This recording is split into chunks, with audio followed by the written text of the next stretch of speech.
Well,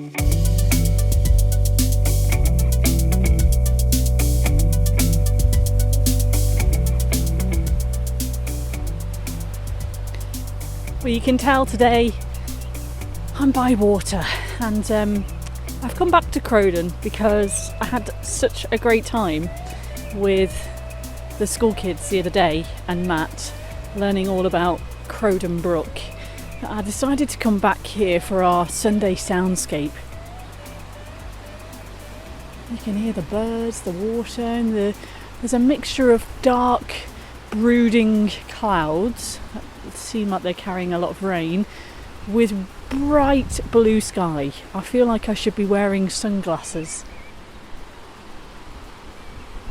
Thank you, Mr. Bird, for singing so much.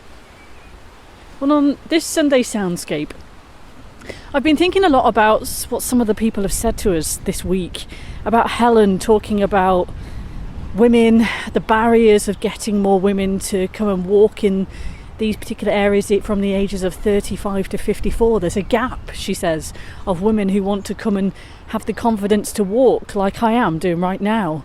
About safety, their fears of safety and confidence and not knowing where they're going, just to see where their feet take them.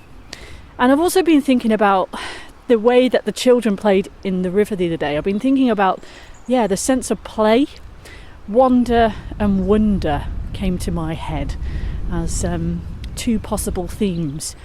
So I've actually done this back to front, where I've actually already been, just before I'm talking to you now, to record the soundscape, and I thought I might record it first and I could tell you, where are you, little birdie? I could tell you what I did. On the soundscape for today, I walked down to where Crowden Weir is. It's not far from Crowden Outdoor Education Centre, but enough away from the car so that all you can hear is just me stumping on the leaves, slippy rocks, and the water. And I clamber down one-handed, slipping and sliding, a few bumps here and there, and I walk as close to the weir, the biggest part of the weir, as I can. And I follow it along the banks as far as the path will let me. And you can hear as I turn away from the weir and I turn back to the weir, it comes in several sections. And I was thinking about that sense of play that children have. They don't often stand still, do they? And I thought this week I'm going to have some fun. So you may want to listen to this soundscape with headphones, because what you'll hear is me getting very dizzy, but I'm turning in circles, slowly at first and then faster. And you can hear as I turn away and turn back to the weir. It's really peaceful. It's really beautiful. I've just walked past a massive frog, which scared the bejesus out of me, I've got to be honest. I didn't know what it was, and then it kind of jumped at me. I was obviously in its path. The city girl came out in full force there. I had to dust myself down and continue. But one of the things I wanted to highlight, when I spoke with Helen Thornhill the other day from Move More Glossop, she talked about her going out and running and encouraging other women to come out and walk and run with her too. And it reminded me of a book that I was reading last year called Wanderers, A History of Women Walking.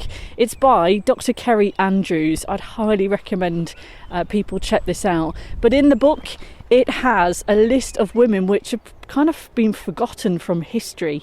We know of people like William Wordsworth, who walked around the Lake District, but have you heard of Elizabeth Carter, Dorothy Wordsworth, Ellen Wheaton, Sarah Stoddart Hazlitt, Harriet Martineau?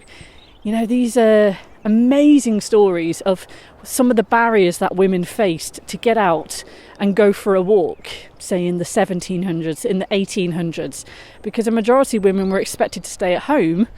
They were not free to go and walk and roam the landscape, but these women found ways to do. Some of them were from fairly affluent families, so that obviously helped with freedom. But the stories of, what they were doing are almost like, the psychogeographists of their day. They were walking to remember, they were walking to connect their body and their mind. Some of them were even walking to heal themselves, to grieve, walking to bind friendships. And there was some play about when you walk alone, are you ever truly alone, or are you actually full of company? I'd highly recommend reading some of this, but one of the people who was highlighted in here, again, my favourite writer, Nan Shepherd, and I was actually reading just yesterday, see if I can find the page, where she talked about water and simply watching the fluctuation between the motion in water and the immobility of frost. And that really got me kind of thinking about the way that movement changes around here. Last week you heard how still things were. Everything was frozen. The ice was melting as the sun was coming out and dropping out of the trees. But this week, the reservoirs and the rivers are completely different. That the ice has melted, the snow's melted from the huge tops of the hills here in the valleys. And that water is definitely making its presence known.